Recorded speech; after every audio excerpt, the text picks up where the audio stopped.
There we go. So welcome everyone. Thank you for joining this session of Local Talks. It's our final Local Talks event of the year. We've had 4 this year and this is the last one.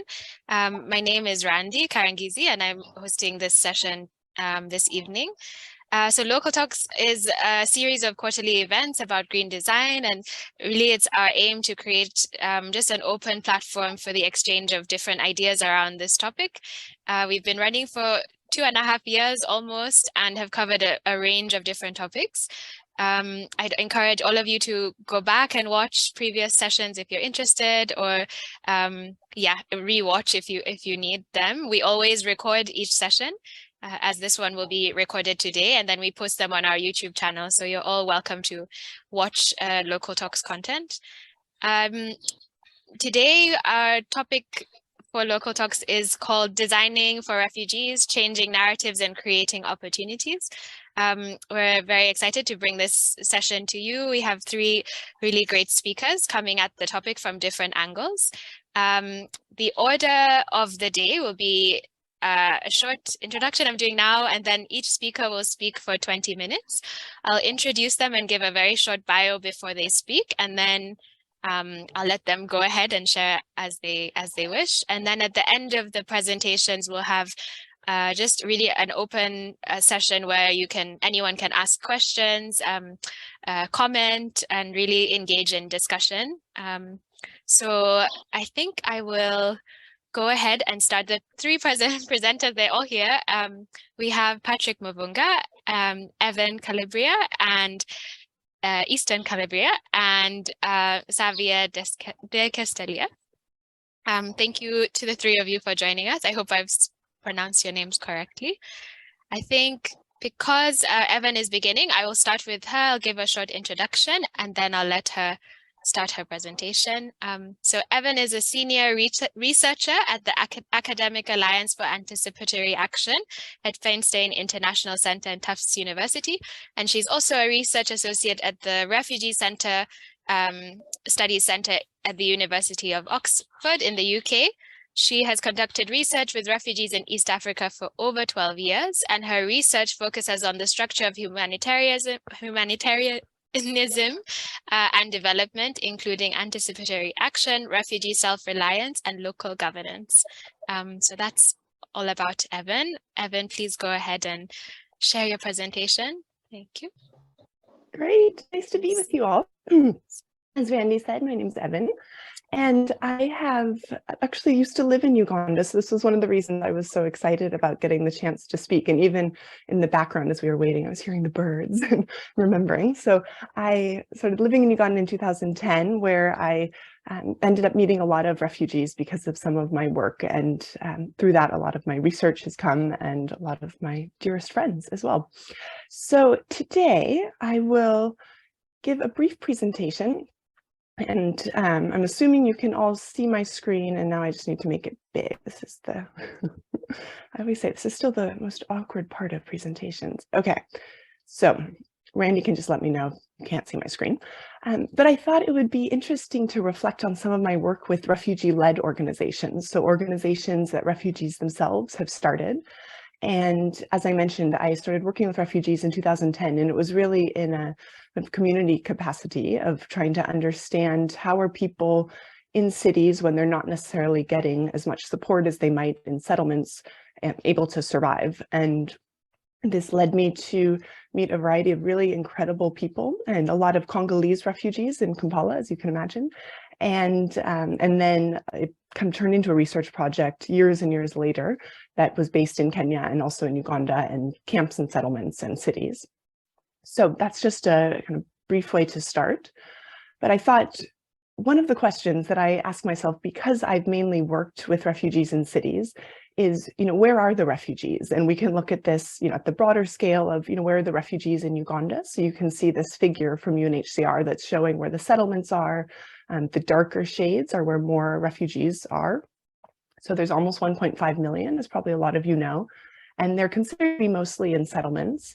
There's a really old estimate of 90,000 refugees in Kampala. So in the breakdown in the country, a lot of Congolese, mainly South Sudanese, as I'm sure you all know as well. But what I think is interesting is that urban refugees just aren't really counted. And so they're not counted in censuses, but that means they're not kind of counted in these figures as well. And when I think of design and sort of who counts and who are we planning for and thinking about, I think that's an important point to raise. And also probably a lot of you have heard, and I have heard from a lot of refugees, Uganda is a really a good place to be a refugee. And one of the main things I've heard, over years is, people saying who are living in settlements, in Uganda, we have land and we have peace. And that's a lot, right? And it doesn't mean it's necessarily enough, but it's a lot more than what we see in other countries. But at the same time, there's something really interesting. I have to say, I worked in Kampala for years. I was living there kind of on and off, and I didn't realize until I started working in other cities that it's really only in Kampala that refugees can register at the old police station, that they can be kind of legitimate refugees, and anyone else that's living in an urban area outside of a settlement is just considered a voluntary migrant. So that means that aid agencies aren't really allowed to work with them. So there's a real lack of assistance, and a lot of my research has looked at refugee self-reliance, and so how are refugees living independently from assistance, and it's really tough in a lot of situations, as you can imagine. So during COVID, actually, I was in the midst of doing research in Arua and had just gotten back 2 weeks before lockdown. And one of the kind of later on in the research process, one of the South Sudanese refugees I was working with as a researcher said, since there's no data on how many refugees are in the city, there's no special consideration for the refugees in terms of food provision by the organizations and any other sort, honestly. So that's just one example of how, it really matters of who are we counting, where are the people? And before I move to the next slide, I'll just say this Spot the Refugee poster from UNHCR is actually really, really old. I think it's from the 90s. And it's really just trying to make the point of, who are refugees? We're all, we're people, right? They're people, we're people. And, I'm a labor migrant. I lived in the UK for 10 years. I've just returned back to the US. So we have all these titles and we're people that have, largely the same needs, I would say, and maybe some special considerations as well. So sort of building off what I just said, when we think of providing assistance to refugees, there's refugees that are in camps and settlements, and obviously just settlements in Uganda, at least formally, where there is some provision, not enough, of food. We have shelter, basic necessities, basic healthcare. And then, like I said, for most refugees, at least outside of Kampala, if they're moving into the city, there's no food or shelter. Instead, there might be some support with livelihoods training. Really, that's only in Kampala that I've seen. And then, like I mentioned, a strong focus on self-reliance. And I thought this was a question I could ask but not answer, as I have no design background. But I think it's interesting, again, to think about, like, what are design considerations are important for refugees in different contexts? And yeah, what's needed? So I wanted to take this opportunity to highlight a really amazing organization that was actually the first refugee-led organization that I worked with in Kampala, starting in 2010. And some of you may know it. It's the Bondeko Refugee Livelihood Centre. It's in Ndeje. And this organization was started by a Congolese priest in 1991. So you can see Father Michel in white in the middle of the picture. And he started because so many refugees were coming to him and asking for assistance and needing help and having, just arrived in Kampala and having no sense of where to go, what to do. And so he managed to secure a small building. So you can see the first center in the picture. And it was a shelter for over 40 people. It was a communal space. It had a small living room. I ate a lot of meals there. There was, obviously latrines in the back, but then what you can't see in this is there was a small building that they ended up being able to build later that was a small schoolhouse and a training center. And so this was a really amazing grassroots effort and really started to grow. So I first got to know it because I got involved with the football team, which is the youth football team, and now I'm a board member of the organization. So I wanted to highlight this. This is actually a later space that we spent a lot of time fundraising for, and it's now, I think, changed maybe 2 or 3 more times, the location of the organization. But there were, trainings that were offered. People got certificates for different types of trainings that ranged from computer trainings to carpentry to, I'm not even sure what these, I think this was a computer training, to really try and build skills and recognition that, people have to earn a living if they're living in a city. And there was a bakery that was built. What you can't see, I don't have a picture, but there was also still rooms for women and children. There was just a children's room for living, a men's room. So it really also operated as an emergency shelter where refugees were able to come for 6 months at least and live there. And so alongside that, the bakery outside, we got a small grant for farming. And this is really just behind the center.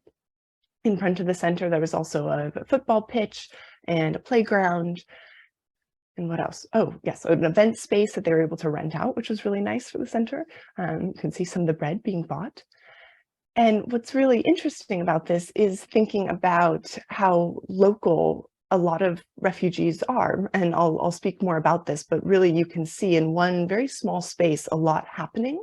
And that's a model for, I think design, but I would just say assistance good practice that I think we need to see more often in maybe in settlements. I'll be interested to hear from the other speakers, but certainly in urban areas. That it can really matter for refugees to be able to go to one place and have multiple kind of needs met or just multiple opportunities for learning and interaction. So over years, what I've kind of learned as I've been, kind of most closely, connected to the Bondeko Center, but have had the privilege of meeting over 70 different refugee-led organizations in Kenya and Uganda and more in Ethiopia, but they're not quite as formal, is that really what we see is it's an assistance model that works for refugees. So similar to what I just said, that first there's, assistance that's being offered based on very specific needs and interests because, these are community driven. So it's refugees themselves who understand the needs, who understand the gaps and is being provided for. And I think, maybe for those of us involved in humanitarian assistance, and certainly, myself as, a Muzungu, a white Westerner, I think a lot about top-down interventions and, who's being counted, right? And who's being asked for in terms of considerations of what's important to build. And something that's really, I think, very, very important and probably still under-acknowledged is that these organizations are reaching really vulnerable populations. So a lot of the refugees that I met through refugee-led organizations are the ones that didn't want to be registered in Kampala. They did not want formal refugee status. Some of them had come to the city from the settlements because they were still being persecuted from the militia or the government in Congo. So the city really offered a space for anonymity. But at the same time, it's a really hard place to live. And so to have this support without needing to go through formal channels actually meant a lot. And also people that were really poor and that didn't have the funds to travel far outside of their neighborhood. And, you all know Kampala, I'm assuming, right? So Ndeje is pretty far if you're stuck in traffic for an hour to get to the city center where, JRS is the Jesuit Refugee Center, which is one of the main assistance agencies for refugees in Kampala, is pretty far away. And so to have that access closer, or at least some of those needs closer, really mattered. And again, to just fill a gap in refugee assistance. So a lot of the leaders of these organizations said, the Finnish Refugee Council is providing this, the Jesuit Refugee Service is providing this, UNHCR says they're providing this, and really what people need is this, and being able to offer that. So a lot of work that was happening in languages that refugees spoke that was easier to be part of as a community because refugees were leading the trainings and so on.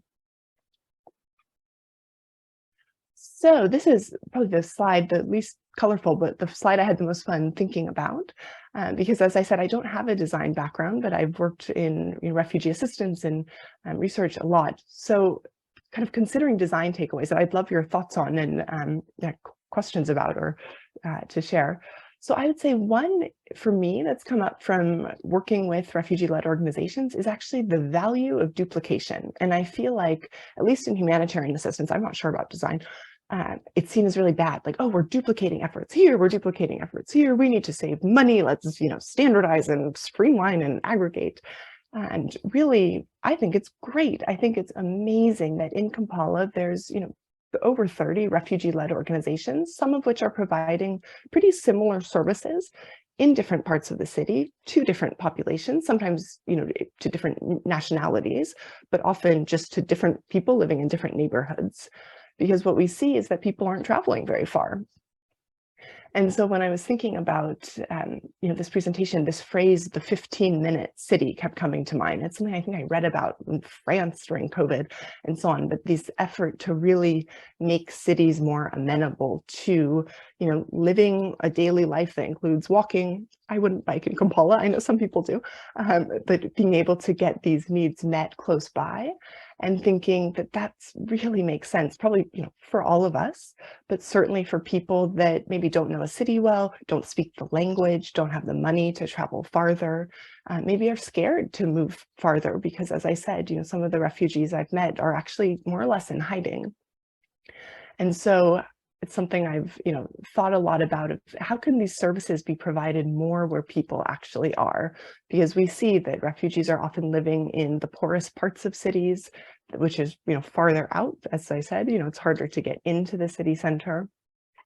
So that was a concept that stuck with me. And then also just highlighting the fact that with these refugee-led organizations, and certainly with Bondeko, but with a lot of other ones I've met, there are these spaces that are spaces for integration with local Ugandans. So for Bondeko, they said, we're not just a refugee organization. If Ugandans want to join our trainings, we're happy to. When there was a football pitch and a playground, it was half Ugandan children that were coming and so on. So the value of a space that's able to offer opportunities for integration, but then also interaction. So a lot of people have experienced trauma and don't know people in the city and so on. And to have some safe spaces that are community oriented really, really matters. And yeah, as I touched on before, kind of this idea of refugee-led organizations as a model of a one-stop shop. So how we see multiple needs being met in one place.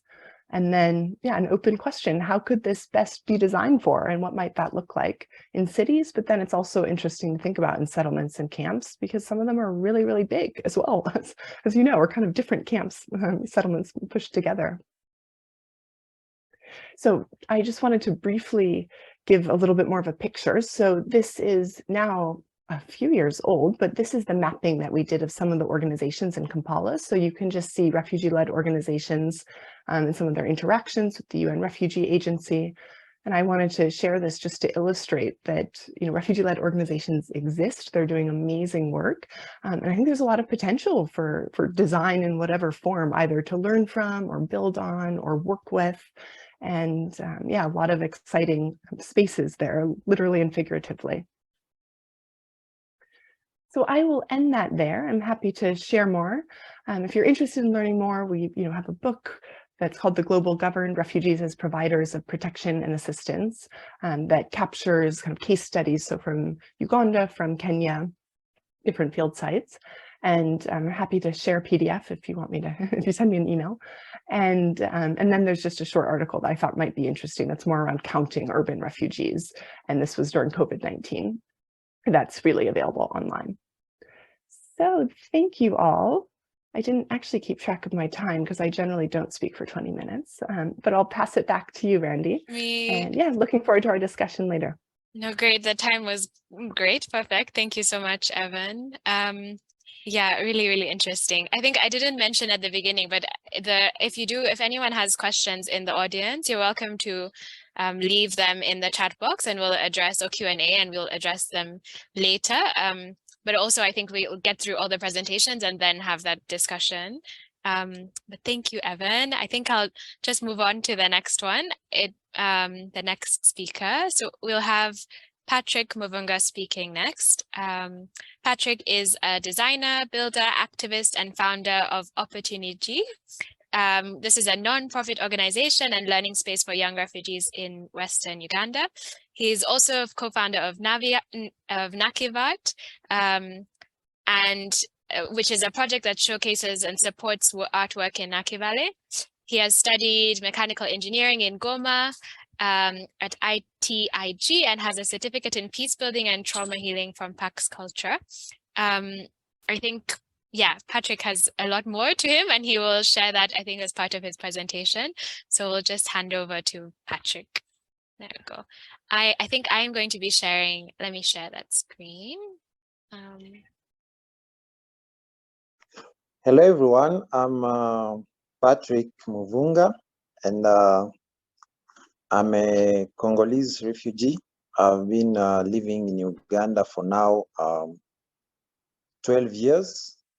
So I came from Goma in North Kivu, the east part of Congo, which is actually one of the dangerous places right now in Congo.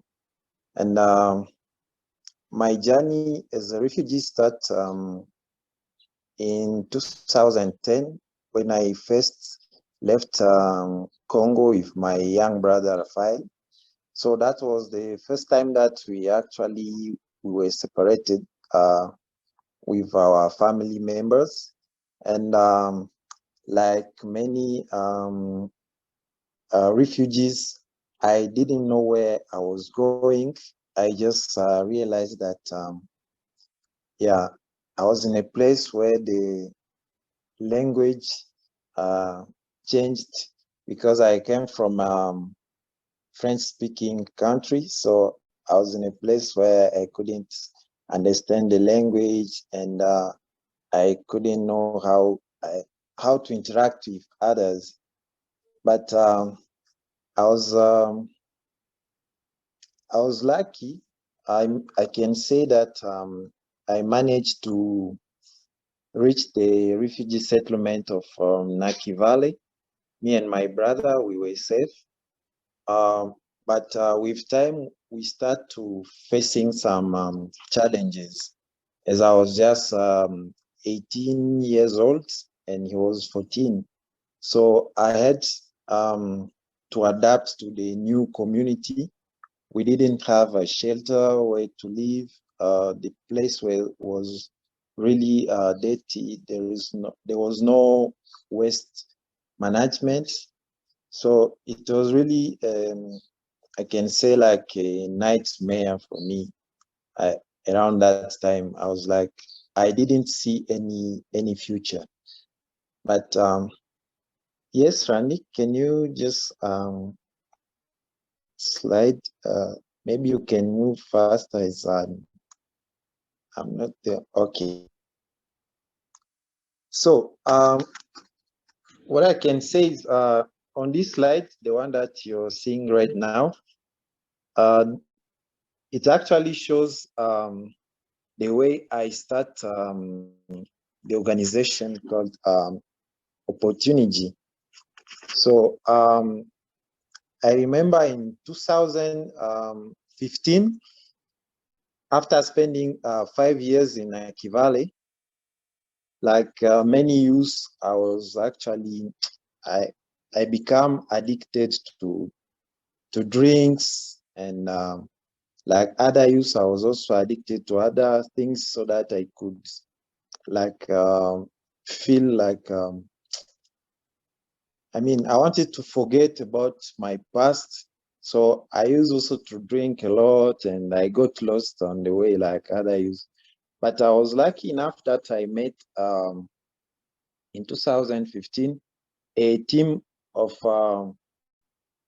peace builders and people who were also focused on trauma healing. So I didn't know what trauma was, but by joining that group, I actually realized that I was also affected by trauma, and it helped me to rediscover like who I was, and also to start thinking about helping other youth in my community. So the first thing I did in my community after getting healed from trauma, I actually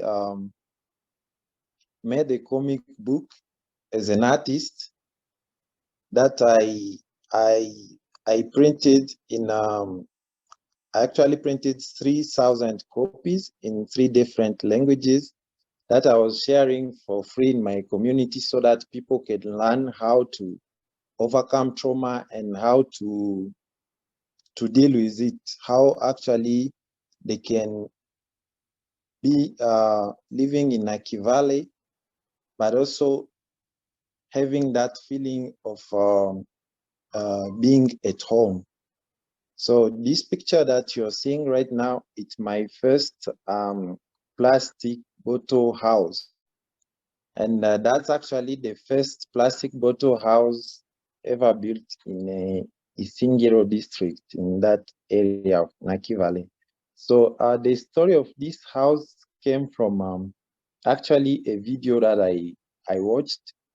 It was from Al Jazeera, a documentary, and people in Nigeria were collecting plastic bottles and they were making houses out of it. And I was like, wow, so also we are having the same problem here in Naki Valley, but there's no waste management. So what about us to also start doing the same thing? So I remember that when I was collecting these plastic bottles around the community, people thought that I was running mad. And as I was collecting plastic bottles and coming up with a house, finally people start appreciating what I was doing, and they were happy and fascinated about that house, that it's become actually a place of attraction, and people could gather there and watch inspirational movies and also doing some art practices. Because as an artist, I start by sharing my art skills to the youth so that they can also use art as a way to deal with trauma. So that's how I started. Yes, Rani, can you slide again? Yeah, so part of my work have been actually about recycling. So since the first house that I built in Naki Valley, I actually the first house was built out of recycled plastic bottles.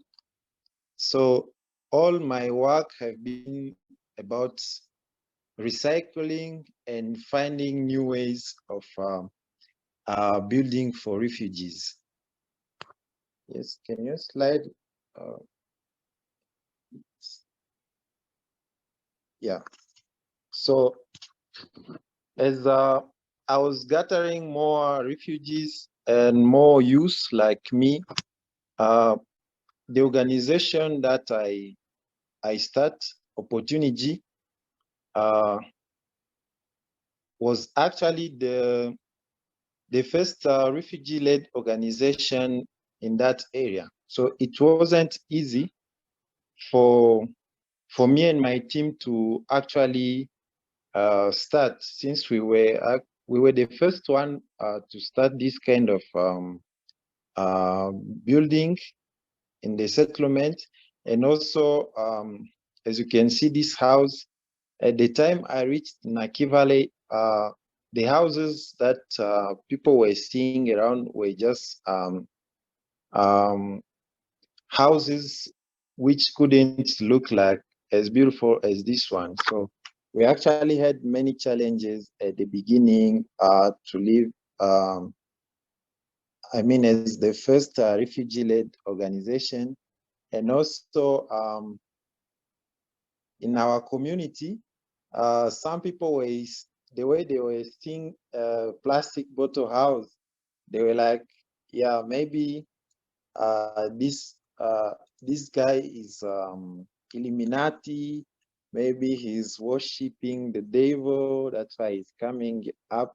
He always come up with many crazy ideas. So some people were together with me, and other people were fighting what I was working on. But with time, actually everyone became interested in what we were doing at Opportunigee, because we were training youth to become social entrepreneurs, and we were helping them to discover which problems our community have and how to come up with solutions. So with time, many people become interested in what we were doing, and even the pastors and religious leaders who were fighting the, the construction that I was building, and who were saying maybe it's something evil, which is motivating me. I can say that I'm happy that even now in Naki Valley, you can find a church built with plastic bottles because they were inspired by what I've been building. So with time, yes, Randy, can you slide? Yes, those are some of the activities that we've been doing. So on this picture, it's actually myself next to a building which looks like a space ship. It's actually a compost toilet, and the idea behind it came from the way that people in my community they didn't really like the concept of compost toilet or a dry toilet, a toilet which doesn't use water, when actually water is still a problem in the refugee settlement of Naki Valley. So I find different, I was actually brainstorming, and I find a way how to make the toilets first become like work of art, so that people will be first attracted by the artwork, and then it's also something that they can use as a toilet. So that's when the idea of making a toilet which looks like a spaceship came from. So that toilet actually works, and as planned, people were really interested in the toilet, and they start asking many questions on how does it work, and what is really a composting toilet. So yeah, next.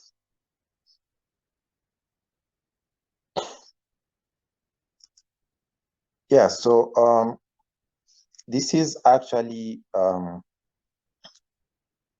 a space or a place in Naki Valley that we call Uhuru Lands. Uhuru, which means freedom. So it's actually a community space that we started, and it's now, I can say, 5 years ago that the land is there, and as we named it Uhuru, we wanted people to feel free to come and use the space. So it's a learning space which has our Promise Hub, which is creating digital entrepreneurs. It also has photos, shared studio, which help people to communicate via Zoom with other people, to have Zoom meetings. And we also have the amphitheater, where actually many people are gathering during Saturdays, and they have free performances for the community. Yes, next.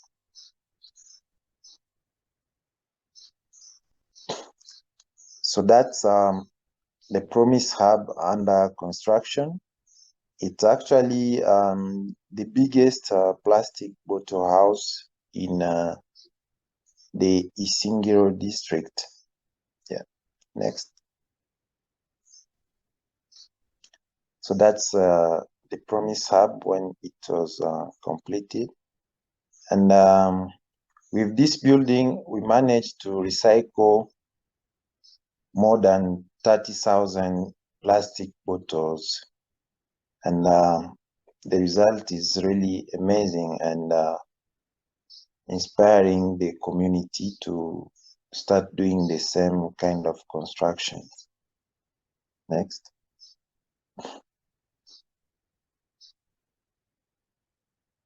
So what we do in the Promise Hub, which is one of the buildings at Oruland, is we help young refugees to become social entrepreneurs, and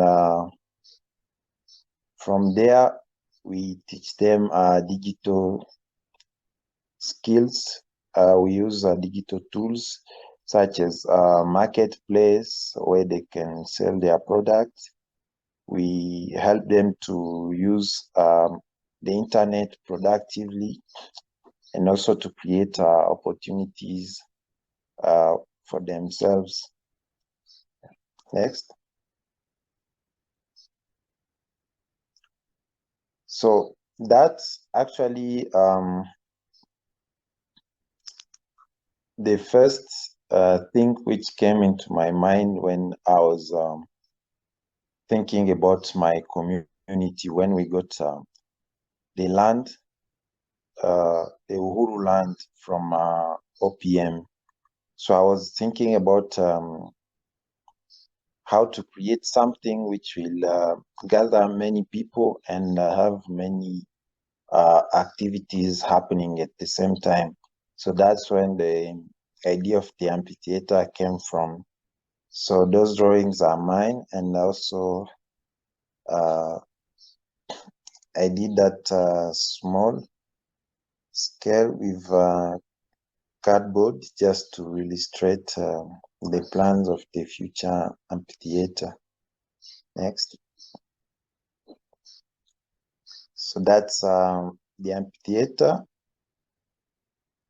and it actually has in the background, it actually have a drawing that I did.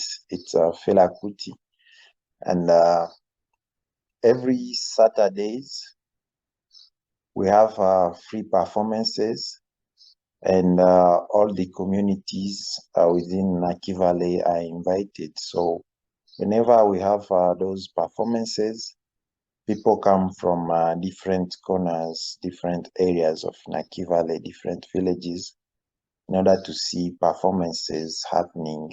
And that helped to unite our community. Yeah. Next.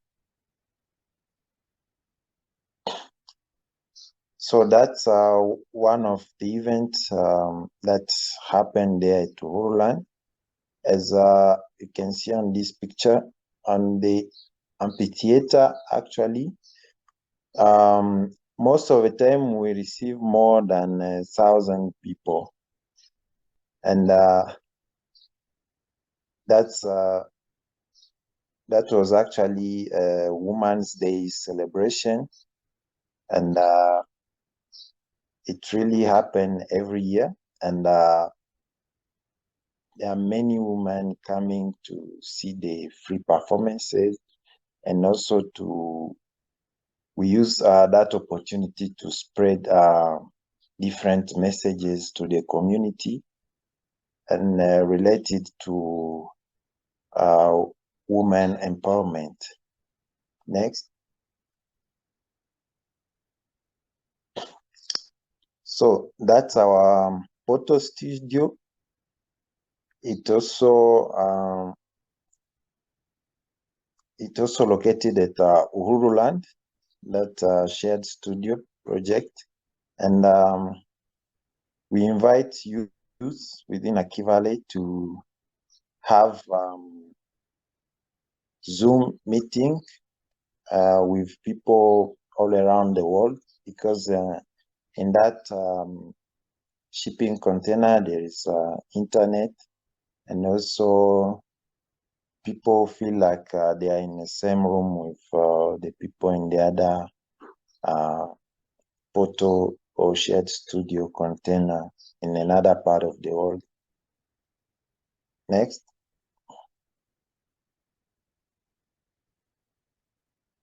Yeah, so that's one of the meetings that, an example of a meeting that we were having with another photo studio in Brooklyn, in New York, in New Lab. And that was just my team talking with the New Lab founders. Next.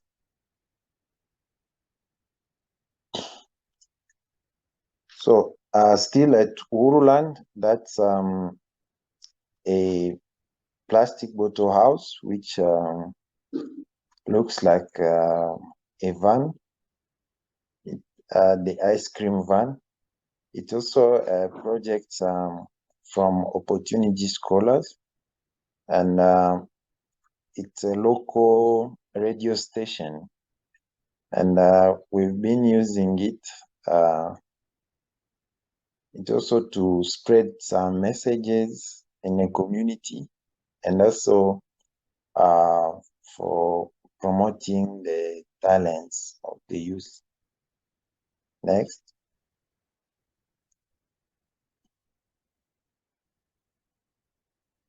So that's Uhuruland from a drone view, and there are different buildings, and you can also see some, there's also a geodesic dome, and most of those buildings are unique on their own, because most of the time I don't want to build something which is already existent in Nike Valley. So I use Uhuruland as a way I can try new experience, building and designing, and also learn more about architecture and construction, because that's what I'm passionate about. Next.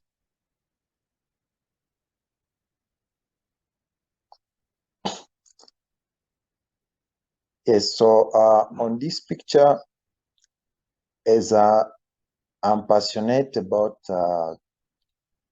using available resources, and also looking for ways how to recycle plastic. I actually managed to find a way to build a house with the plastic that we have in our community, because we've been having waste management issues. So I was thinking about ways how to recycle plastic without actually banning it, because most of the time people ban plastic.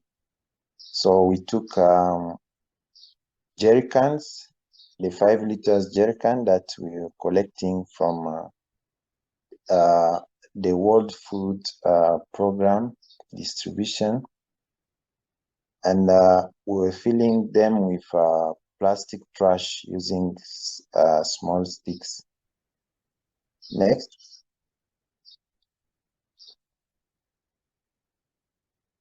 Yeah, so that's how our jerry can house it starts. So after filling the plastic bags inside the jerry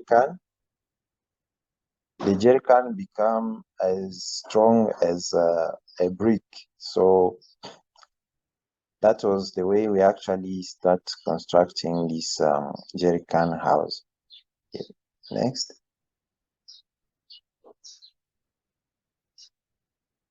Yeah, so at the beginning, like on most buildings that we've been working on in Naki Valley, so people were asking themselves, what are we doing, and if it will even work. So, but as the house was taking shape, they become more convinced that it's actually something which can work, and people could come and see and ask many questions as the house was taking shape. Next.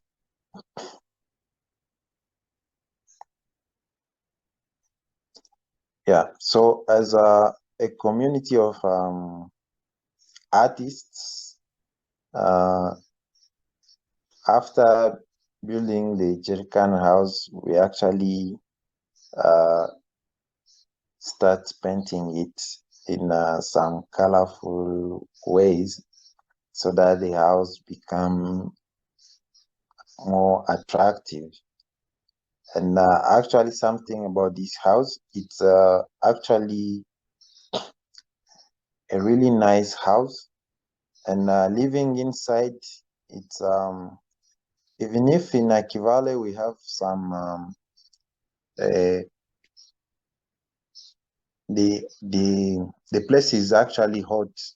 There is a lot of sunshine, but when you are inside this house, you feel like it's actually cool, and you just want to stay inside. So that's one thing about this house. So it's not only looking nice outside, but it's also comfortable to live inside. Yeah. Next. Yeah, that's how it looks like at the end after some painting jobs. Next. So this is another prototype. I was actually on this one, I was thinking about the plastic bags that we are given by UNHCR. So like each family get one or two plastic sheetings that they're supposed to build a shelter with it, and most of the time those shelters are not resistant because of the heat, the sunshine. So most of the time you need to replace it like after 5 months. So on this house, I was thinking about finding a way to actually build something which will last like for a very long period of time, but using the same material. So as I'm someone who reads books a lot and who is doing researches different way of construction, I actually came up with that idea of making bags out of those plastic sheetings given by UNHCR. So I only saw those some houses which were built with plastic bags in other areas in the world, but I never tried it myself. So that's how we start doing our own with the available resources. And yeah, next.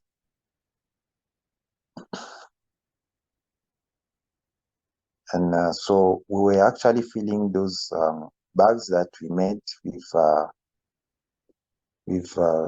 soil, and the house was taking shape. Next.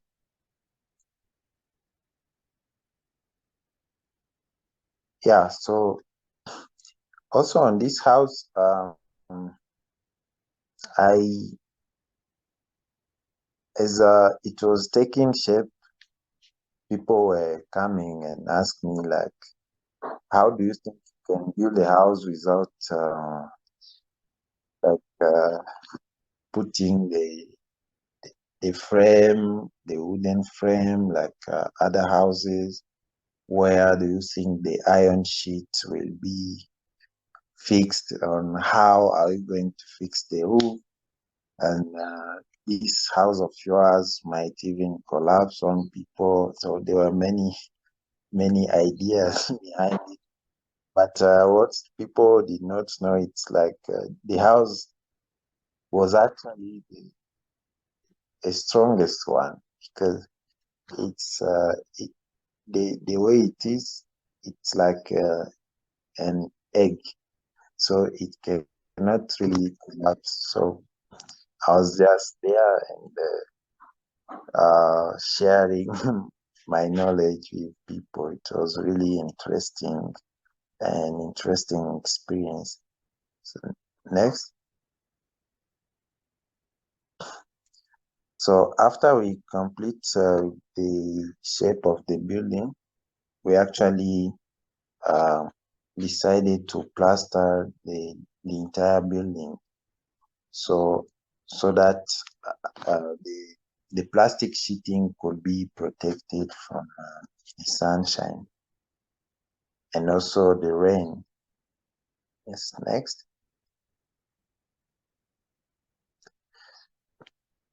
So on top of that building, as you can see on this picture, there's a light coming through. So there is I actually use that technique of putting a bottle filled with water on top, so that it can reflect the light from outside inside of the building. So it's a natural light, and it's actually looking good inside. So even if there's no electricity, I can still use it as I was actually using it as my office during COVID time. Next. Yeah, that's actually the plastic bag house, and when it was almost complete. So only the painting is the one which is not on this picture. Yeah. Next.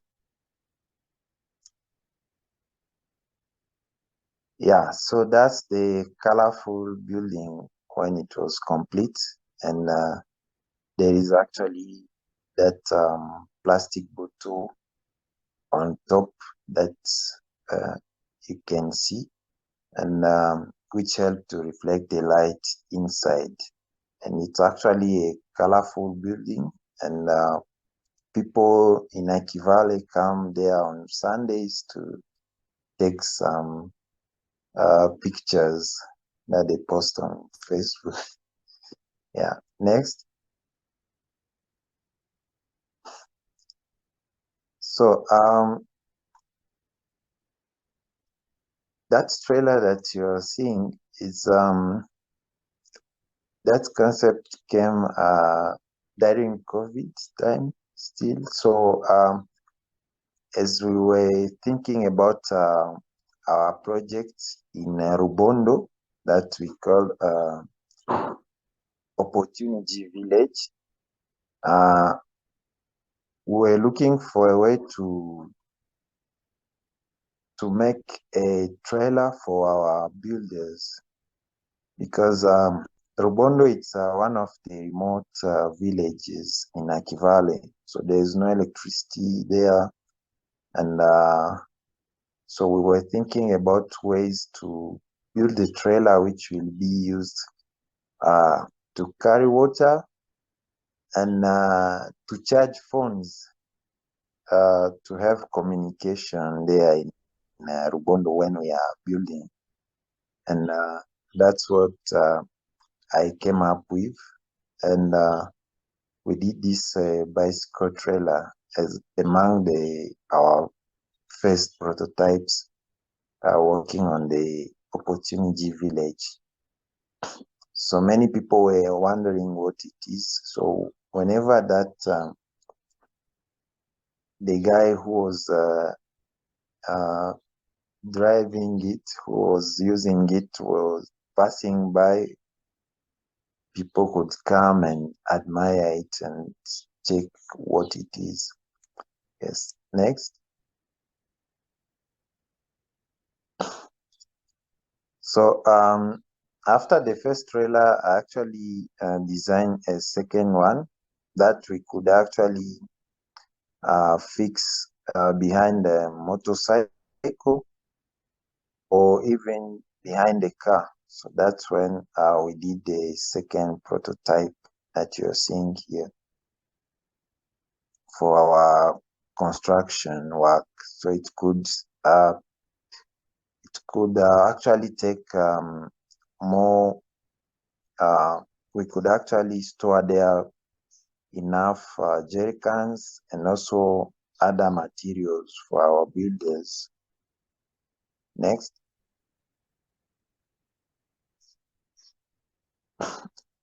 Yeah, that's the trailer when it was complete. Next.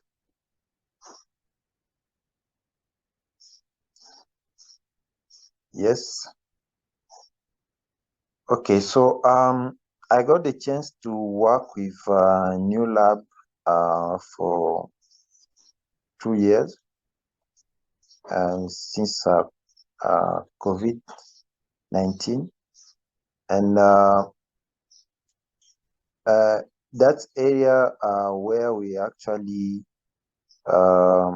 we decided to build the Opportunigee village is called Rubondo, which is a remote area where they resettle where new arrivals or new refugees who are coming from Congo, Rwanda, Burundi, Ethiopia, Eritrea, and other countries. So the area is so remote, like there's no water, there's no electricity. So I mean, the basic needs were not really enough in that area. So that's why we decided to put that Opportunigee village in that area. Next. So this is one of the first concept that I came up with of the village pilot, and it include some sport facility, community building, a school, and also a health center. But as we were working on this one, we got actually a land which was not actually, which did not have the shape that we wanted. So we had to work on the design again. Next. So those are the plans for the houses that we built in Rubondo. So it was actually, I came up with 3 different plans for the houses.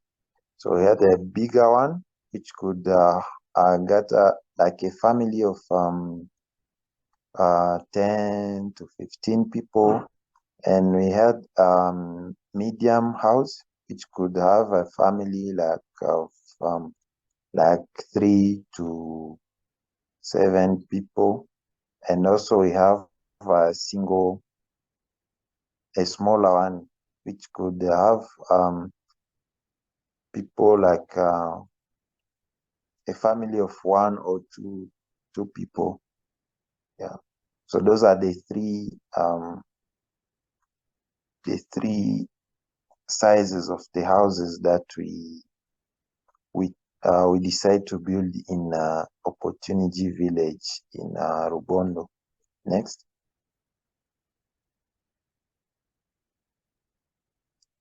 So that's one of my drawings when I was just illustrating how the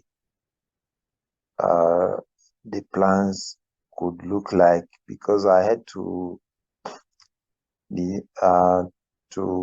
drawings that our local builders could easily understand, and because also among the objective of the project was to give job opportunities to everyone to join the project and to learn also how to build. So that's why I decided to make these kind of drawings where someone could easily see how, like, what we want to achieve. Next. Yeah, so that's the first land, the plots that we got from OPM, because we thought that we are going to get one single land, but unfortunately we couldn't get that big size in one place, so we got two different plots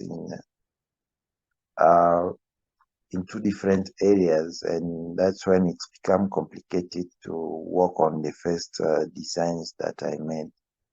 Yeah.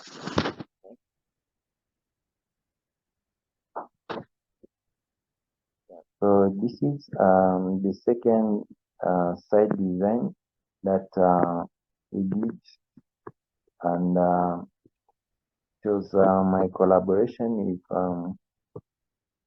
Ishan, who is actually the dean at UC Berkeley College, and it was when we actually got, we were looking for ways how to adapt on the land that we got, the new land, because it was a land which has a big slope, so we were looking for ways how to make the village pilot work. Next.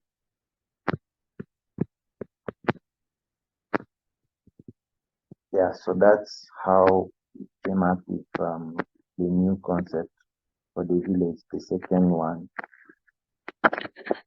Next.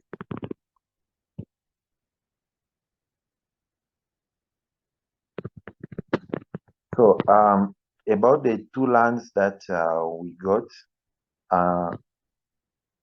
the thing is we did not also use those two lands, the second one, but we got actually two more lands. The reason behind that was that area where we got those two plots, we couldn't get water there because we couldn't build a village where there is no water. So as we were looking for water, we actually got another area, and which wasn't near our two plots, but that area got enough water to actually to help all that area of Rubondo. So we actually decided to ask again for another land from OPM that we got the chance to get, and that's where we start our Opportunigee village after getting water. Next.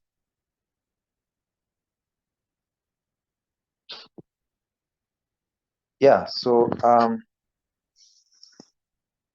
I'm actually happy that I'm having this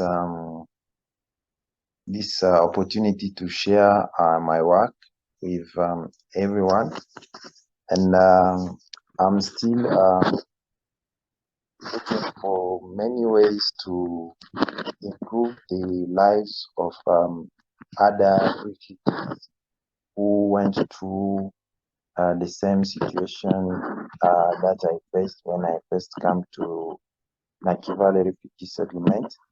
And I'm open to any feedbacks and collaboration if anyone who is willing to also to improve the lives of refugees in Nakivale Refugee Settlement, because there is a lot to do, and together we can achieve more. Thank you.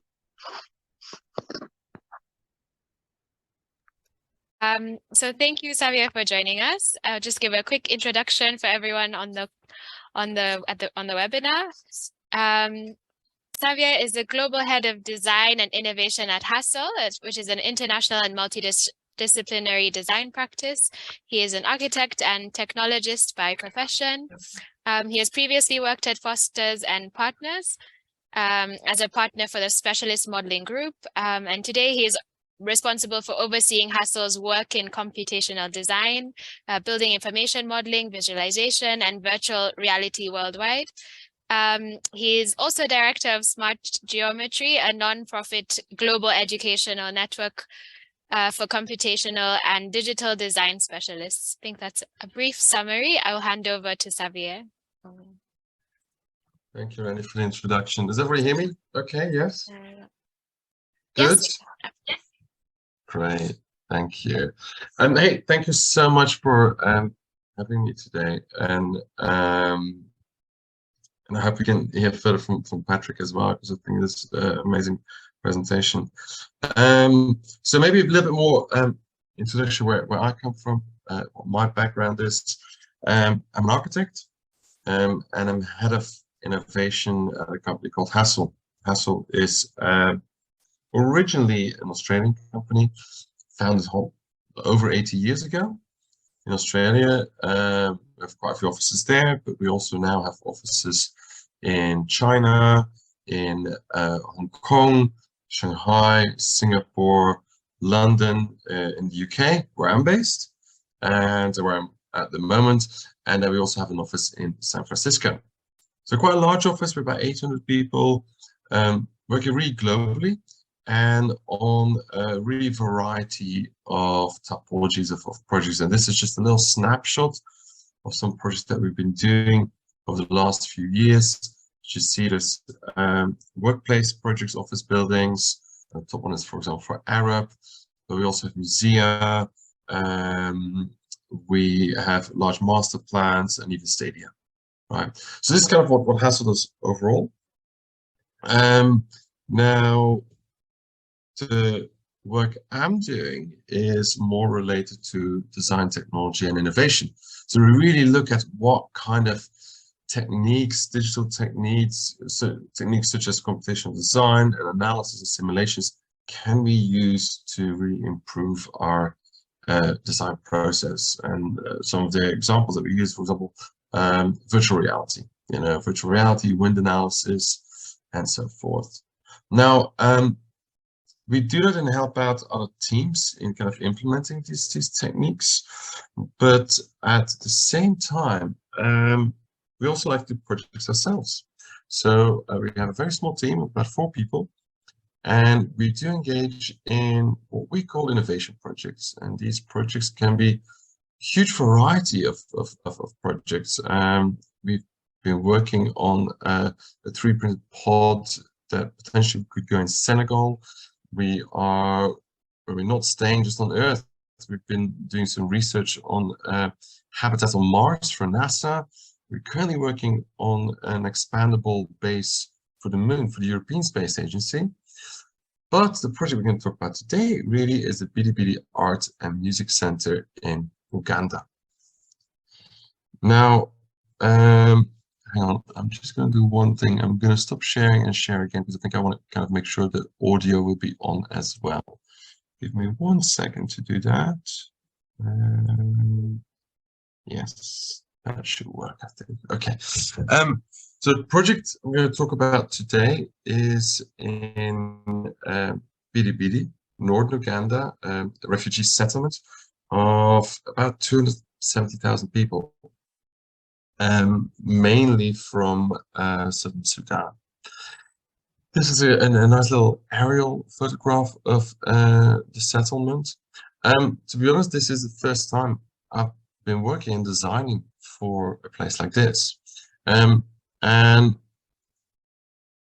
oh, that doesn't work. Yeah, it does. In my own ignorance, I wasn't quite sure what a refugee settlement looked like. I had these cliche images in my head of UN camps with white tents in kind of nicely a nice grid in a matrix. But when I saw the first pictures of it, of Bidi, it was very, very different, right? It was locally built houses with local techniques in a quite a dense way, built quite closely to each other in Northern Uganda. So that for me was the first interesting thing. It was very different to what I expected it to be. But what I'm going to do first is to get the project introduced by our client. And the client is a foundation called TO. They're based in Switzerland. We've worked a lot in Africa already, in Senegal as well, and now also in East Africa. And one of the founders of the organization is Next Mimran. And I'm going to let him explain it because he does it way better than I do. And I hope you can also hear the sound of this. So let me know if you don't hear the sound. Hey, what's up? I wish I could play. Really, I'm not good at all. But I know a lot of really great musicians in Uganda. Come check out what we're about to build for them.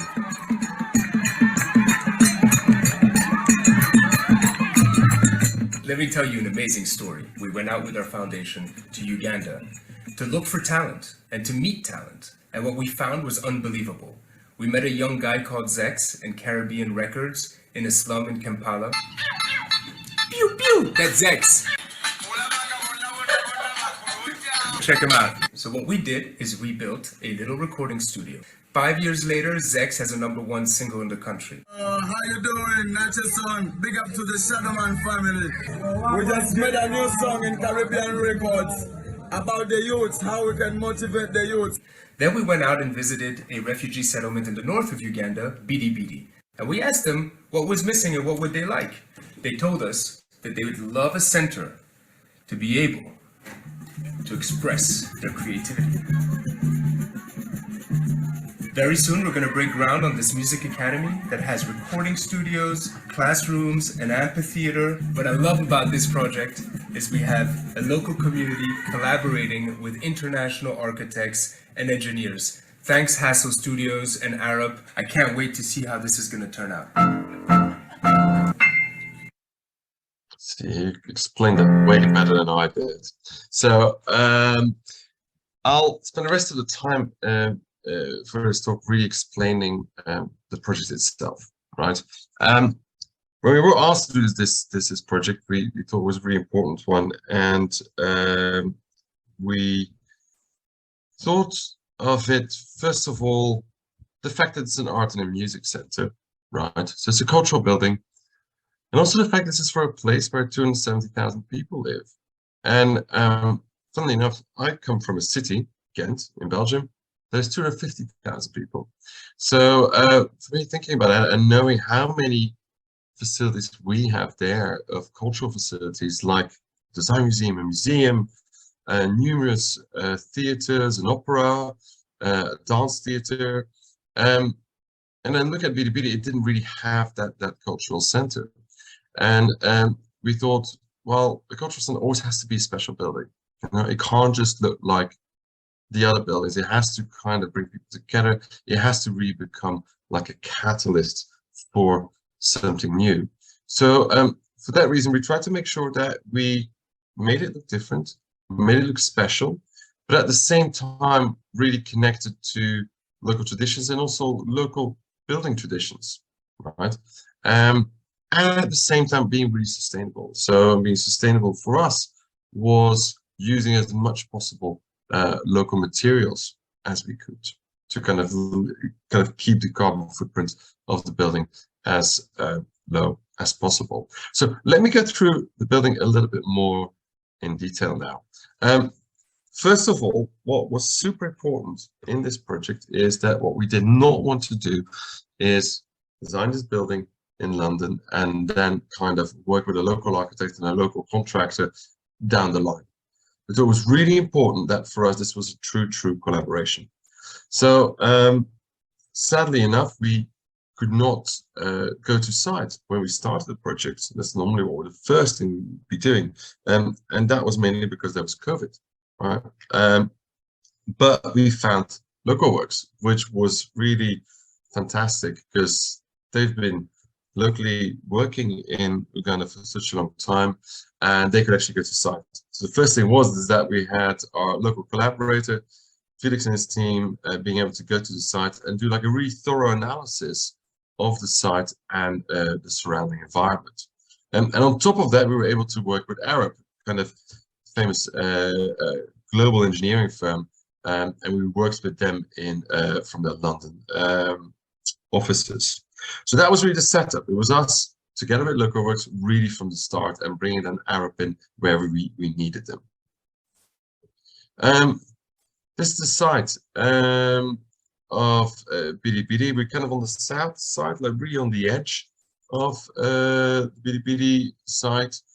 And it really made me think on the first talk when it was talk about the 50-minute city, and I really need to think now how far walking, how many people we're going to reach in the 50 minutes. We should do a new analysis of that.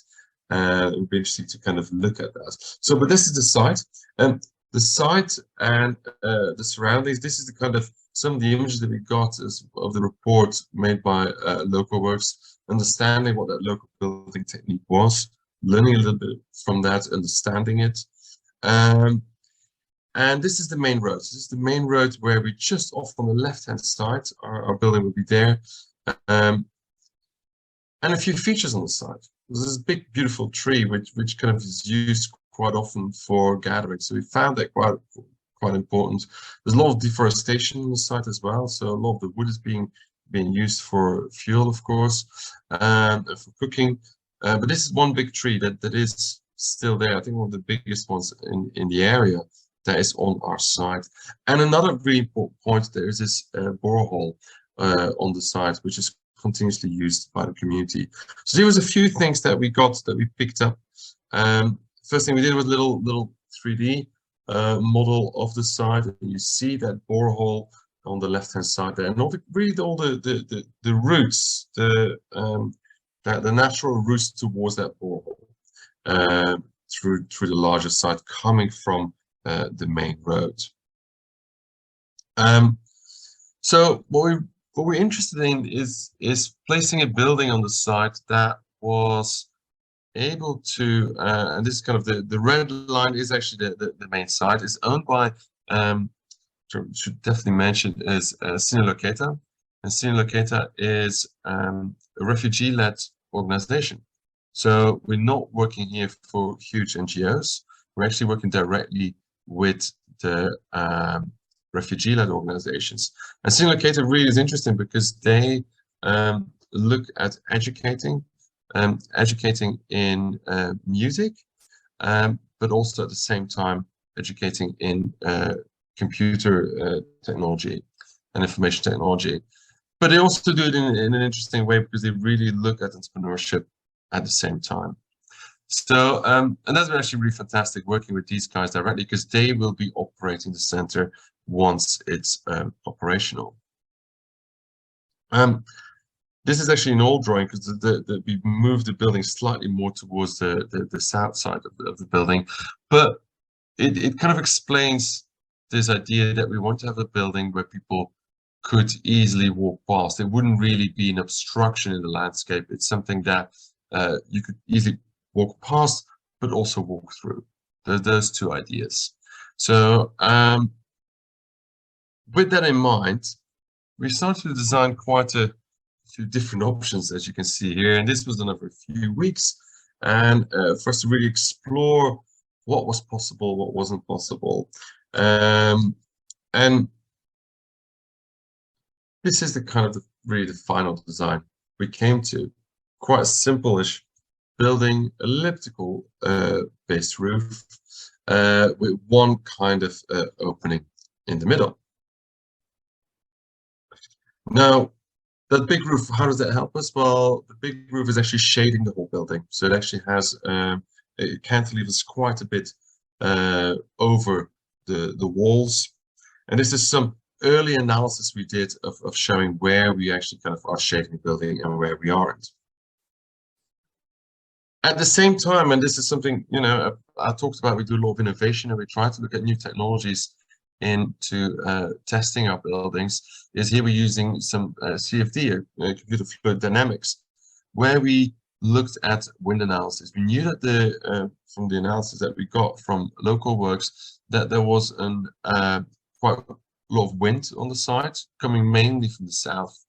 And we used that to really look at how to manage the building from a temperature perspective. So we decided to do a really large roof, but a lightweight roof. A lightweight roof that might heat up quickly, but also cools down quickly. So the idea is that the roof is really set up about 1 meter from the building. It's opened up. So when we get a wind going through it, it's able to kind of cool and ventilate that building as quick as possible. So as I explained, this is the building, elliptical shaped building, and what we're seeing there, a few of the features. On the left hand side, we have a classroom, a music classroom. On the right hand side, we have a recording studio. On the top, we have quite an open space, and we see that as a space where we could have potentially some exhibitions, right? So it can be quite open, and it can be quite sort of, the functionality isn't really 100% defined yet. On the south side of the building, we have the performance space. And here you see that classroom that kind of comes out directly also onto the performance space with really large pivoting doors. And this is that performance space. As you can see, what we do, we have about, I think about 170 people can sit in the space, but we of course envision that a lot more people want to come to it, and of course we can't build a building to accommodate everybody for the large events. So our plan was to be able to kind of open up the building on the back with these large pivoting doors that kind of opens it up to a much larger crowd if needed. And you can see that here on our physical model. And you know, these were one of the parts that we picked up from the reports that Local Works did, really looking at some local techniques that we thought were actually quite beautiful. And so we're going to use this corrugated panel way of making panels, as we kind of got inspired by that for using it in our building as well. So the doors that you'll see on the back, they'll be made in a kind of similar-ish way. So corrugated panels then flatten out to the top, probably in a large metal framework that then open up to the rest of the landscape. Now, the whole idea of the roof was actually quite simple. For us, the roof was a massive funnel, because we did notice the borehole site, and we did also notice that the quality of the water there was really, really low. You know, there's very little sanitation. There's no running water. There's limited electricity on site as well in the camp. So we thought, if you build a building like that, let's make sure it does another thing as well. It does not just a music center. It actually is a huge roof that can collect rainwater and provide fresh drinking water for the community. So the roof is really massive, massive funnel, right? And you see that here, right? You see in the middle there, you see the where the water will get collected. We get collected in a tank the first idea was to have a tank underneath the place there. We're not going to do that now. The tank is actually pushed outside the building underground. But the water will actually be collected in the middle, and you probably see all the water if it rains hard. You see almost like a waterfall of water being collected in the center of that building. Now, to create a shape like that, now this was one of the first analysis we did, where we were thinking of creating this kind of curved, double curved shape that would then collect all the water to the middle. That would be quite expensive to make, right? To make these kind of curved panels, would be extremely expensive. So we wanted to come up with a way that would be affordable and buildable in Bidi. And to do that, we decided that we will only build the roof existing out of flat panels of corrugated metal, right? So, but how do you do that? If you want to have a really kind of this really funnel-shaped roof, well, luckily, I have some experience in funny-shaped buildings, in complex-shaped buildings. I worked for about over 15 years at Foster & Partners in London, Norman Foster, and one of my specialties and really bread and butter for these years was working with the teams and on building really complex shaped buildings, and mainly roofs, quite often roofs. So all these buildings that you see here, although they look all very, very curved, most of them are built out of flat pieces of material, but it's done in a clever way, so you can't really see it. You actually see the curvature. I'll show you one example of that. This is a Smithsonian I worked on quite a while back. A courtyard, Smithsonian roof, Smithsonian Institute. And as you look up, you'll see this kind of really complex curvature, right? Because the idea was here that all the rainwater could only go through the columns. So the rain pipes actually in the columns that you see couldn't actually be collected on the existing building, and it can also not structurally hold that new roof, the old building. So how do you do that? Are all these panels all double curved? Are all these pieces of glass curved?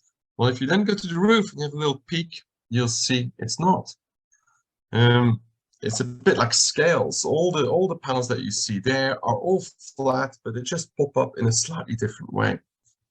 And that way you can make a roof out of all flat pieces of glass. So it actually brings the cost price down quite a bit. Still wasn't a cheap building, of course, but at least it was affordable. Now, the same technique we did with the Bidi roof. So I used my kind of geometry knowledge that I had from all those years. So we started with this idea. If you have a cone, geometrical cone, you can actually subdivide it easily in flat quadrilateral panels. So panels with 4 corners. So I know in a cone, for sure, a cone always have, all these panels will be flat. If I chop I truncate the cone, I chop the top of it, I know all these panels still stay flat. And if I then skew the cone, right, if I take the center axis of it and I put it under an angle, geometrically I know all these panels still are going to stay flat and won't be twisted. So I can make it out of flat pieces of metal. Now, if I then flip around the model, I get something that, and I rotate it by 180 degrees, I get something that starts to look quite a lot like our roof. What I then did, because we have an elliptical shape, we don't have a cone always has a circular base, we have an elliptical shape. Well, actually for me, I can draw that elliptical shaped roof that we have in Bidi as parts of cones, right? And you see on the last one, elliptical, because I have 3 arches each time. And that's how we drew it in the end. So we knew that every single panel on this roof will be flat. We need to get the water down. So what we decided is that every other beam actually is a gutter that is able to kind of collect the rainwater and then bring it to that center point. And you see a little axo that actually describes how it actually is built up, layer by layer. You have the roof, and then you have the structure, and underneath all the walls. Now, and here, you know, using my knowledge from quite a high-tech environment, then working with local workers who had that local knowledge, right, which I didn't have. And that was really great, working with Felix and his team, starting to understand what the best way would be to construct this building. And one of the most interesting things was that I've learned of was the bricks, the solidified salt bricks, that can be locally made. And so they're non-fired bricks, and they are made by these presses. So there's a mixture of soil, cement, lime, and water. I think, Felix, you can correct me if I'm wrong here. That then can be used locally and pressed locally on these presses. So what we found really interesting about these bricks is that we wanted to maximize the use of it. And we thought, you know, we want to do as much as possible with the bricks. Right? We want to only have one brick, one type of brick, or very few types of bricks. One thing we did is we want to make openings on the right-hand side. This is actually the music class. From the right-hand side, you see the bricks openings to bring in natural light. Right? So we didn't have to make windows or anything like that. So we want to just have the bricks themselves bring in the light. On the left-hand side, you already see these bricks in different patterns.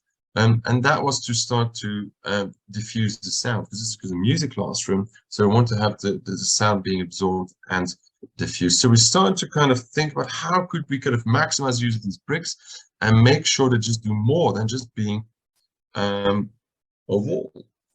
Another thing we've been looking at is absorption. So to absorb the sound, not just diffuse the sound. So if you see the brick sticking out, that will diffuse the sound, but we want to have the wall to absorb the sound. And that's what we called Helmholtz resonators. And these things are normally kind of very expensive panels that are made and put in the recording studio. But we are making it now in such a way that it's built out of the bricks themselves and creates these cavities within the walls that will absorb the sound. Luckily, in September, we could finally go over to Bidi, where I met the guys from Senior Locator.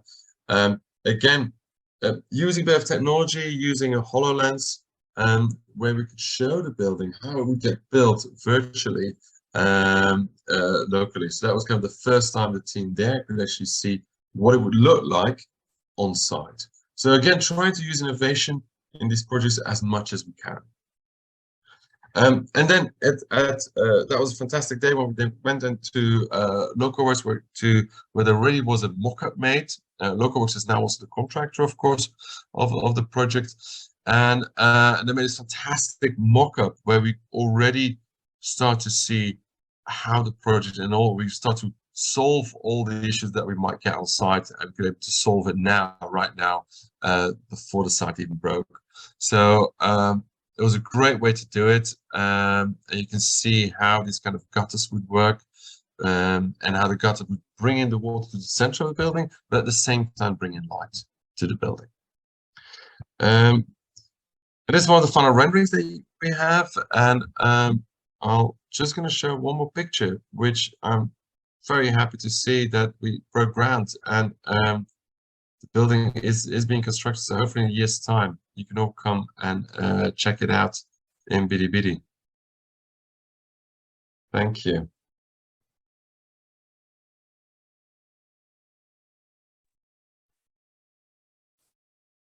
There we go. Thank you so much, Xavier, for your presentation. Do they get Patrick back? We don't have Patrick back, Oh, unfortunately. Yeah, I know. We have to stop midway. that's a I mean, shame. yeah, unfortunately. I think I did have his presentation, but I wouldn't be able to. Yeah, maybe we'll leave this for now. But yeah, I think we can shift into a question and answer session of sorts of discussion. So I'm just going to say, if anyone, you could raise your hand to ask your question yourself or leave them in the Q&A box. That's kind of how it usually works. So I think whoever's still in this session is able to do that. And then if Patrick joins us, we'll just have him join the conversation. There we go. But yeah, I think I'll leave it there. I have a question.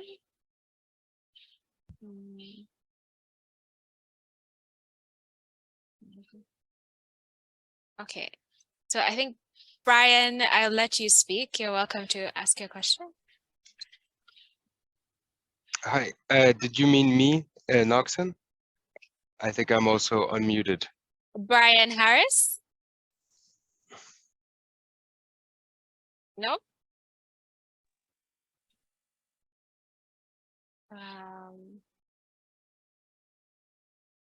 Okay, maybe it was incorrect.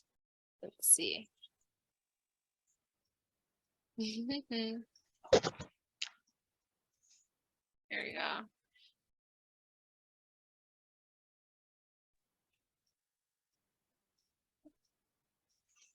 Well, thank you, Randy, for putting this presentation together. Okay. I hope you can all hear me. Yes, we can hear you. Yeah, my name is Brian Onenchan. I'm an architecture technician by profession, and I'm a green building and sustainability advocate from Uganda. And I'm currently working at Easy Housing as a project manager. Well, it's been interesting hearing the presentations from all the three presenters. And what I noticed from the presentation is that co-creation is very important in the design and research involving refugees. And this is what we're also doing at Easy Housing. At Easy Housing, we build timber houses using FSC certified timber. And we completed one of our recent projects in Rhino Camp Refugee Settlement. And in our projects, we also very much involve the refugees and host communities. It has been great being a part of this local talk, and I look forward to our next local talks for next year. Thank you, Randy. No problem. Thank you. I think it was a comment. Thank you, Brian, for sharing. It was really interesting. I think, let's go.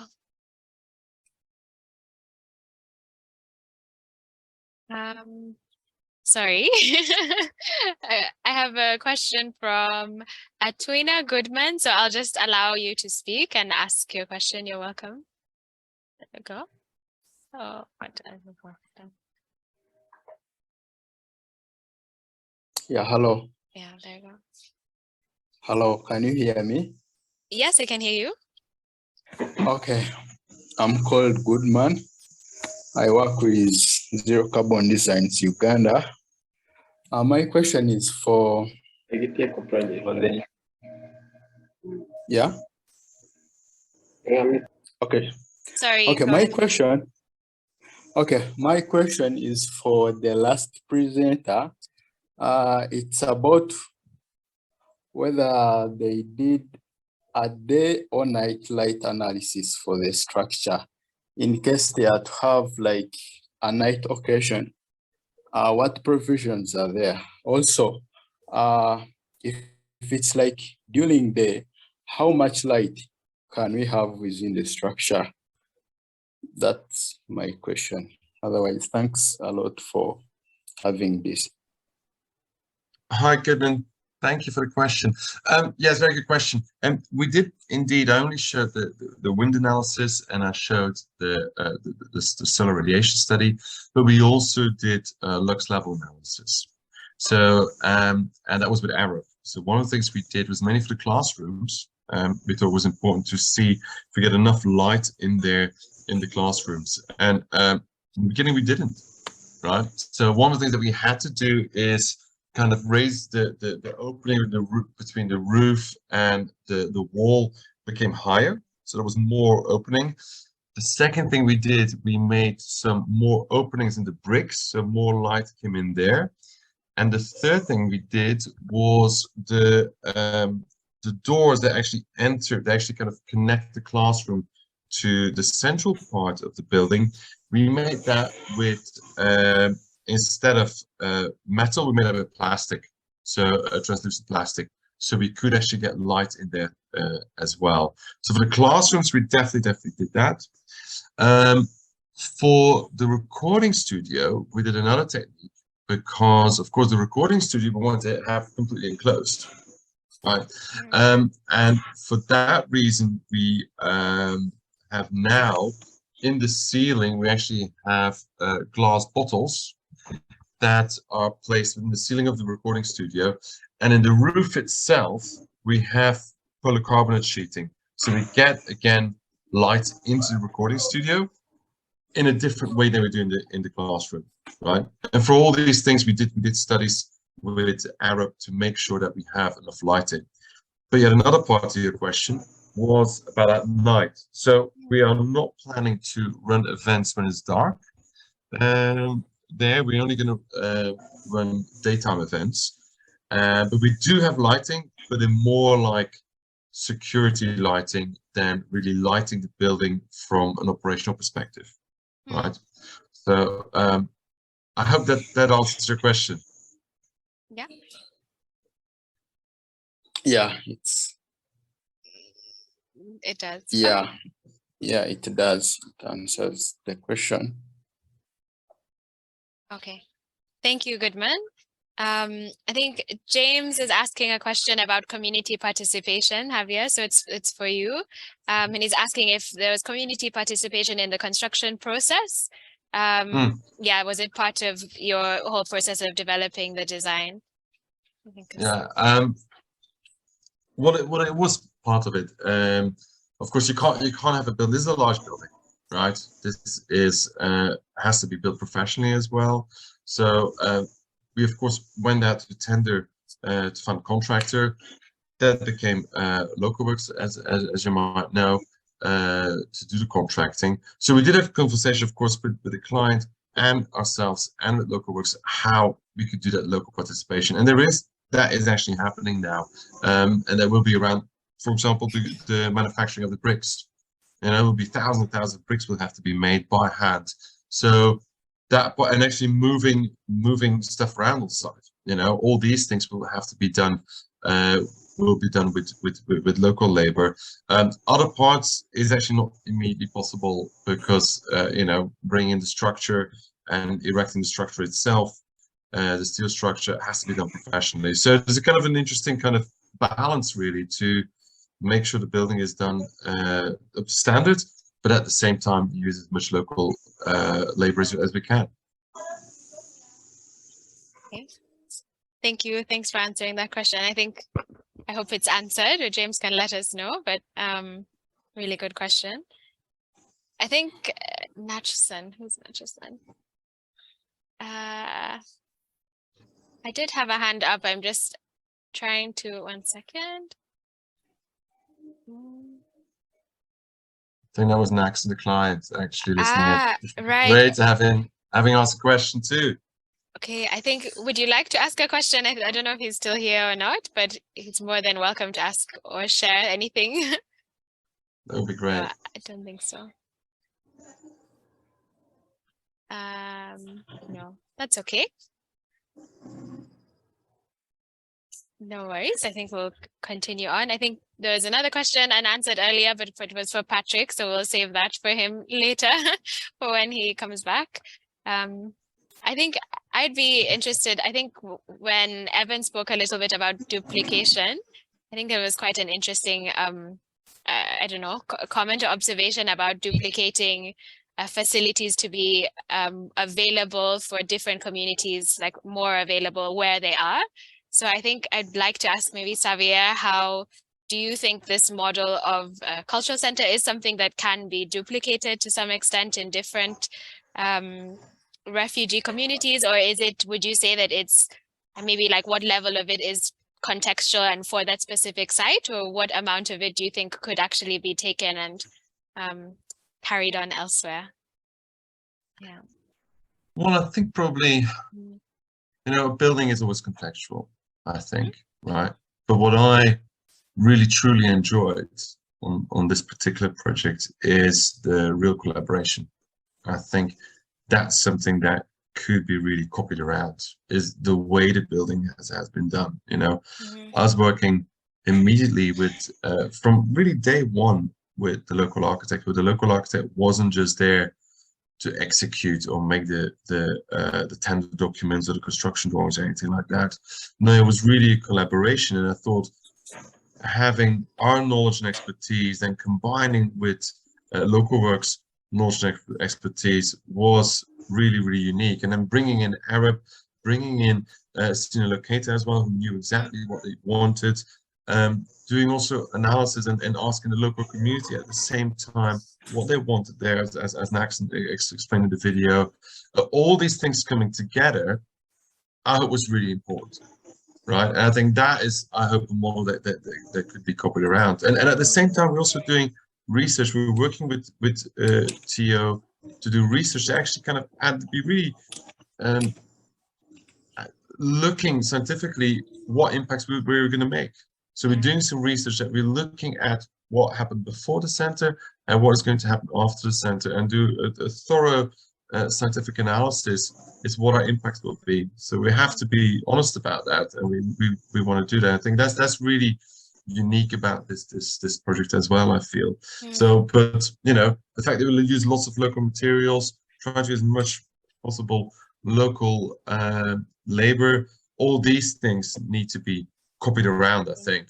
But it's not always about then taking the same building and putting it somewhere else. Yeah, I think each building can be different. But one thing I want to almost talk to Evan about is the 15-minute city, which I personally, we've even done research ourselves at a hassle around 15-minute city. We actually done it for Dublin. But I'm actually thinking now, as you actually started me thinking, how does it work in a refugee camp, right? Because people walk or have a bicycle, or some people have some mopeds or something like that. I would really love to now, I'm just thinking out loud, like how could we map out this idea of a 15-minute city in a refugee camp, which might be quite different of what we think. Because BDBD, for example, is quite spread out as well. It's very different than the urban refugee settlements. Well, it's interesting to think about also because, I mean, settlements and camps are, I mean, often designed very differently, or maybe, you know, initially designed very similarly. But for example, in Kestelier, we see a lot of the kind of, I mean, it's more like a village at this point, but in my mind, it's a lot of villages put together, but they're, you know, fairly separated based on nationality. So that's interesting to think about, as well as what is kind of these attempts, what are we trying to foster through this, I suppose? Because on one hand, if people are in, you know, one camp, then maybe if all of the resources are there for those people, then actually there's not as much kind of integration and you know, cross-cultural discussions. Maybe then there's more tension between different nationalities of refugees and so on. So I think there's kind of opportunities to think through the, you know, the benefits and the costs of different ways of planning around that. And that was something that I guess Kestelier is the settlement that I spent the most time in. And one of the most beautiful things I ever heard was Somali refugees say, you know, people feel so bad for us refugees, and like, yeah, you know, we've had, you know, these challenges and these challenges, but look at where we live. Like, we live in a place that I would never have had this cultural exposure. I would never be friends with Congolese and South Sudanese if I'd stayed in Somalia, and kind of look at what's been offered to me. And I thought that was, you know, like a very resilient perspective, but also interesting, again, from that design of, well, even though there was kind of like a Somali village, you know, people were still finding spaces to interact. And I think that was in some sense because there were some kind of hubs, and, you know, there's not enough medical centers and so on. And there's the main UNHCR building. And so, yeah, it's interesting to think about kind of what needs to be considered to make it useful versus, I guess, the reality of unintended consequences as well. Yeah, it's really interesting. Thank you for that discussion. I think, okay, maybe we'll, if anyone else has any other remarks, you're welcome to share them. I think this is Felix making a point about, I think Localworks will continue probably to share updates of the project, and as we're on site. Have we gone on site? As Xavier showed at the end, we're now on site. So it would be great to keep sharing evidence of that and the progress that's ongoing, definitely. That's kind of, so I think, let me see. I think most of the questions have been answered, the ones that have that we've gotten. Maybe we will just say if there's any final remarks, if anyone has anything to add or questions to ask, especially to Patrick, maybe you could share them by email and then we'll get in touch with him and get those over to you. I'll also see if I can share his presentation, maybe a soft copy, so that people can look through that and then ask him questions if they want to. But thank you both. I don't know, Xavier and Evan, if you have any final comments or remarks you'd like to make, you're welcome to do that. Well, I just want to say thank you. I think it's really wonderful that this focus was, brought to light through this conversation, and really exciting to hear about all these different initiatives. Yeah, some really important ones. And I think there's kind of a beautiful thread through our three presentations, although we didn't plan it like that in terms of kind of what got brought to light. And and now I feel all the more lucky to have seen a rocket ship compost toilet. So among the many ways I've been enriched today already. But yeah, thank you everyone. And I put my email in the Q&A. So if anyone wants to reach out, I'm more than happy to be in touch. Okay, thank you. I think, Yeah, thank you again for organizing this. I think the three speakers, it was great, and I would love to kind of continue the conversations that we had today further. I think, and I'll definitely contact you. And I had contact with Patrick in the past as well over Instagram actually. So it was a shame you couldn't show his other work, which we should definitely do. In the near future. Yes, thank you. Thank you both for joining, and thank you for everyone as well who's shown interest in this topic and this conversation, and we hope that it will continue from here. It's not the end. It is being recorded, so we'll upload, hopefully tomorrow we will upload this onto YouTube so that it can be watched again. And then I'll also share the presentations with everyone. But yeah, so thank you to attendees. Thanks, Xavier, Evan, and Patrick as well. And I hope you all have a good Christmas. I think we'll see you in the new year, probably for the next Local Talk session. So thank you for joining us throughout the year, for everyone who's been involved. I think that's all from us. We'll leave. Okay, good night. Thank you. Bye. Bye. Thank you. Bye-bye. Thanks, everyone.